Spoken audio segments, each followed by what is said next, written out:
नमस्ते दोस्तों, स्वागत है आपका हमारे यूट्यूब चैनल में। तो हम आज हमने किस तरह से ट्रेड किया उसका हम एनालिसिस करेंगे। तो सबसे पहले आज हमें 9,700 रुपीज़ का लॉस हुआ है। यहाँ पे आप पोजीशंस देख सकते हैं और यहाँ पे ऑर्डर बुक है। हमने 926 को ट्रेड करना शुरू किया था और यहाँ पे मल्टीपल ट्रेड्स हैं, मैं उसे एक्सप्लेन करने की कोशिश करता हूँ आपको। 926 से हमने शुरू किया था। एक ये 937 वाला ट्रेड गलती से मैंने यहाँ पे कॉल ले लिया था 26 को, तो मुझे वो एग्जिट करना पड़ा पहले। तो इस बात का आप ध्यान रखें कि कभी कभी हम लोग पुट के जगह पे कॉल गलती से या हड़बड़ाहट में ले लेते हैं। इसके अलावा हमने बाद में एक छोटा सा और प्लान ट्राई किया था। हमने बाय किया था अराउंड 1047 को और 1137 को हम निकल गए थोड़े से प्रॉफिट में, जिससे हमारा जो लॉस है वो कम हो गया। अदरवाइज लॉस हमारा 17-18 हज़ार के करीब जा रहा था आई गेस, बट अभी वो कम होकर 9,700 पे ही रुक गया और हमने वहाँ पे आज का ट्रेडिंग स्टॉप कर दिया। तो हम समझेंगे कि हमने ये ऐड क्यों किया और आज हमारा लॉस क्यों हुआ, इसे जानने की कोशिश करेंगे। तो सबसे पहले अगर हम कल का प्लान देखें तो कल का हमारा प्लान काफ़ी सिंपल था। कल मार्केट फ्राइडे को मार्केट ने, जैसे कि हमने कहा था कि फ्राइडे को मार्केट ट्रेंडिंग हो सकता है, तो मार्केट ने एक ट्रेंडिंग मोमेंटम दिया डाउन साइड का। ठीक है, क्योंकि 2 दिन की छुट्टी होती है तो जो भी यहाँ पे जो भी ट्रेडर पोजीशन बनाता है वो चाहता है कि वो थोड़ा सा ज़्यादा ही पॉइंट निकाल के फिर जाए, क्योंकि अगर कुछ अचानक कोई बहुत बड़ी पॉजिटिव न्यूज़ होती है तो उसे ईजी हो अपनी पोजीशन हैंडल करना या उसका उतना लॉस ना हो, क्योंकि 2 दिन के कारण टाइम डीके हो जाता है। बट आज जब भी मार्केट, तो जिस तरह से सेलिंग हुई थी हमें यहाँ पे लग रहा था कि यहाँ पे कोई एक स्ट्रॉन्ग सेलर हो सकता है, तो ये जोन में वापस तो मार्केट को नहीं आना चाहिए। तो मार्केट ओपन हुआ, ओपन होते ही मार्केट ने थोड़ी रेड कैंडल बनानी शुरू की, तभी हमने यहाँ पे एंट्री कर ली 926 को। बट एंट्री करने के बाद हमें हार्डली 4 to 5 थाउजेंड का ही प्रॉफिट दिखा होगा। फिर मार्केट पूरा रिवर्स हो गया। सेम यही हम देख सकते हैं, हमें निफ्टी बैंक में यही देखने को मिलेगा। निफ्टी बैंक में भी कल का जो मोमेंटम था वो पूरा डाउन साइड का मोमेंटम था। डाउन साइड के मोमेंटम को देख के, हालांकि इसमें उतना डाउन साइड नहीं था जितने की निफ्टी में, लेकिन डाउन साइड के मोमेंटम को देख के हाँ, निफ्टी बैंक आज सुबह से ही पॉजिटिव मोमेंटम में था। ठीक है, तो ये पॉजिटिव था, लेकिन फिर भी 926 को हमने पोजीशन अपनी बना ली थी। थोड़ा सा ये नीचे आया बट वापस से इसने अपने पहली कैंडल का सपोर्ट लेके मार्केट ऊपर ही रहा और फिर आप अगर देखेंगे तो पूरे दिन मार्केट ने अपसाइड का ही मोमेंटम किया रिट्रेसमेंट करते हुए।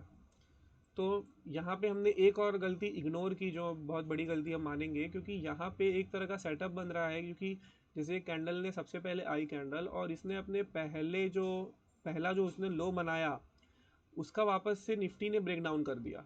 आप देख रहे हैं जो भी पहली जो 3 कैंडल में जो इन्होंने लो बनाया है उसका निफ्टी ने ब्रेक डाउन कर दिया है।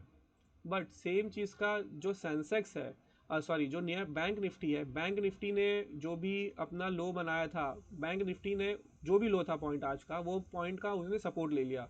तो अगर एक इंडेक्स अपने लोअर पॉइंट का सपोर्ट ले ले रहा है और दूसरा इंडेक्स अपने लोअर पॉइंट का ब्रेक डाउन कर ले रहा है, तो हमने ये सीखा है हमारे मेंटर से कि वो जो है ऊपर चले जाता है इंडेक्स, जिसने ब्रेक डाउन किया है, जो सपोर्ट ले रहा है वो भी ऊपर चले जाता है। सेम ऐसा हमें सेंसेक्स में भी देखने को मिला। हाँ, और मेरे मेंटर के बारे में अगर मैं बता दूँ तो इंट्राडे हंटर सर हैं, वही मेरे मेंटर हैं। उनसे ही मैंने जो कुछ भी आज तक जो भी मैंने प्रॉफिट मैं अगर कमा पाया हूँ थोड़ा बहुत, तो फिर उनका बहुत बड़ा श्रेय मैं इंट्राडे हंटर सर को देना चाहूँगा। और आप भी ज़रूर उनके चैनल को जाके देखिए, चेक कीजिए, बहुत अच्छी आपको इंसाइट देखने को मिल सकती है। और वो गुरु हैं तो ऑफकोर्स उन्हें ज़्यादा नॉलेज है, तो आप जाके उनका भी आप चैनल एक बार चेकआउट कर सकते हैं। मैं ये चैनल मैंने इसलिए बनाया कि मैं अपनी ट्रेडिंग जर्नी थोड़ा आप सबके साथ शेयर कर सकूं। तो अब हम वापस से आएंगे। हाँ, मैंने मेरे मेंटर के बारे में बता दिया, इंट्राडे हंटर सर हैं, आपको ज़रूर उनका चैनल जाके चेकआउट करना चाहिए। काफ़ी अच्छा बताते हैं वो, बहुत ज़्यादा एक्सपीरियंस है उन्हें। और सेंसेक्स में भी हम अगर हम देखेंगे तो यहाँ पे जो भी पहला लो था उसका मार्केट ने ब्रेक डाउन कर दिया था। ये सारी चीज़ें मैंने उनसे ही सीखी हैं। अब जो यहाँ पे ब्रेकडाउन करने के बाद मार्केट वापस से रिवर्स हो चुका है, तो अब मार्केट ने यहाँ पे ऊपर ही होल्ड कर दिया। तो यहाँ पे हमें अपना जो पोजीशन है यहाँ पे 926 के अराउंड 10-18 के अराउंड हमने यहाँ पे पोजीशन को एग्जिट कर दिया, क्योंकि हमें लॉस हो रहा था।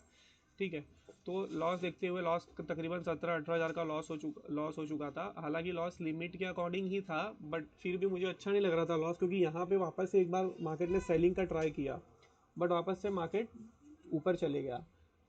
तो यहाँ पे लॉस वापस 10,000 के करीब आ गया था नीचे, बट वापस से जब वो ऊपर बढ़ने लगा तो मैंने उसे एग्जिट कर दिया। बट फिर मैंने यहाँ पे 1047 के अराउंड मैंने एक पुट साइड का ट्रेड लिया। अब वो एक पुट साइड का ट्रेड मैंने क्यों लिया, हालांकि मेरा उसमें स्टॉप लॉस काफ़ी छोटा सा था, 4-5 हज़ार रुपये का मेरा स्टॉप लॉस था, क्योंकि यहाँ पे मैंने 17,000 का ही लॉस लिया था, जबकि मेरी लिमिट थी 21-22 हज़ार तक मैं जा सकता था, लेकिन मैंने कम में ही निकाल लिया, क्योंकि मुझे पता चल गया था कि अब मार्केट नीचे ज़्यादा अब तो नहीं जाने वाला है, या तो ऊपर रहेगा या तो वो साइडवेज रहेगा, दोनों ही केस में मेरा लॉस हो सकता था, ज़्यादा बढ़ सकता था। तो मैंने थोड़ा देर में रुका, 1 घंटा मैंने स्टॉप लॉस क्रिएट होने दी, और यहाँ पे मुझे एक अच्छी अपॉर्चुनिटी दिखी जब मार्केट ने यहाँ पे ब्रेकआउट किया 84,000 का। आप सेंसेक्स में देखेंगे जब मार्केट ने ब्रेकआउट किया, तो ब्रेकआउट के बाद भी मार्केट ने बड़ी बड़ी कैंडल ऊपर नहीं बनाई, तो मुझे समझ में आया कि यहाँ वाले जो भी कल के सेलर्स हैं या जो भी बैठे होंगे, या तो वो लोग ये मोमेंटम में निकल गए होंगे, या तो मार्केट अब वहाँ के सेलर को टारगेट नहीं कर पा रहा है, या फिर उनके स्टॉप लॉस नहीं मिल पा रहे हैं, या तो ऊपर से किसी एक सेलर का, अच्छे सेलर का प्रेशर है मार्केट में। इसीलिए मार्केट ने ब्रेकआउट करने के बाद भी एकदम आप देख सकते हैं कैंडल कैसी बनाई है, और जबकि 84,000 का लेवल का ब्रेकआउट था, और यहाँ पे आप देखेंगे डब्ल्यू काइंड ऑफ पैटर्न भी बन रहा है। तो इसे एटलीस्ट ट्रैप करने के लिए भी मार्केट को ऊपर जाना चाहिए, लेकिन मार्केट ऊपर नहीं गया। क्यों? क्योंकि आई थिंक ये सेलर को डर था, जो यहाँ पे ऊपर जो सेलर बैठा है, इसे शायद डर हो सकता है कि अगर यहाँ से मार्केट ऊपर जाए तो हो सकता है कि बाकी के लोग भी शॉर्ट जो कवर करने लगे और एक बड़ी सी कैंडल बन जाए या एक अच्छा सा बाइंग मोमेंटम आ जाए। इसीलिए यहाँ पे जो भी बंदा होगा उसने ट्राई किया होगा कि ये तुरंत यहाँ पे ब्रेकआउट पे ही ये सबको कंटेन कर ले, ऐसा हो सकता है।